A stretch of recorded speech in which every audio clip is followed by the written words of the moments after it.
कृषी मंत्री माणिकराव कोकाटे यांच्या नाशिक जिल्ह्यातच एक मोठा युरिया घोटाळा समोर आलाय।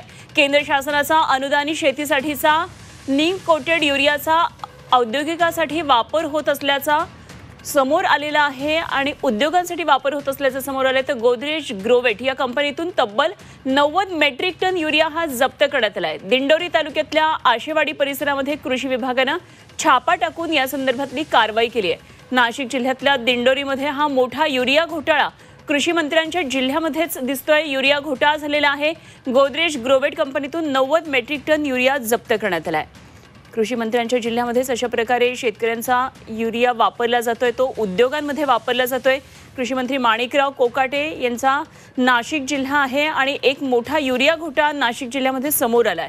केंद्र शासनाचा अनुदानित शेतीसाठीचा नीम कोटेड युरियाचा उद्योगासाठी वापर होत असल्याचं समोर आलेलं आहे। गोदरेज ग्रोवेट या कंपनीतून तब्बल 90 मेट्रिक टन युरिया हा जप्त करण्यात आलेला आहे आणि दिंडोरी तालुक्यातल्या आशेवाडी परिसरामध्ये कृषी विभागाने छापा टाकला आणि या संदर्भातली कारवाई केली आहे। आणि याच परिस्थितीचा आढावा घेतलाय आमचे प्रतिनिधी योगेश खरे यांनी। शेतकऱ्यांना शेतीच्या वापरासाठी सबसिडाइज दरामध्ये म्हणजे सरकारच्या सूट देऊन जो युरिया विकला जातो त्याचा गैरवापर नाशिकमध्ये पशुखाद्य तयार करण्यासाठी वापरण्यात येत असल्याचं समोर आलेलं आहे। नाशिकच्या आशेवाडी परिसराजवळ असलेल्या ॲग्रोवेट कंपनीमध्ये छापा टाकला असता 90 टन युरिया हा या ठिकाणी ताब्यात घेण्यात आलेला आहे। एका खाजगी कंपनीमध्ये हा युरिया आला कसा याचा तपास आता कृषी विभाग करत आहे।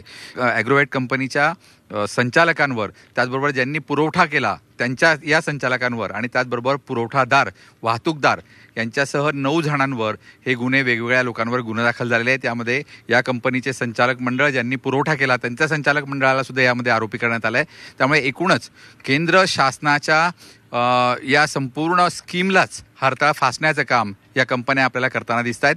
गाझियाबाद आणि कोलकाता या 2 परिसरातून हा युरिया मोठ्या प्रमाणात तस्करी करण्यात आला होता आणि तो या ठिकाणी आणण्यात आल्याचा संशय आहे।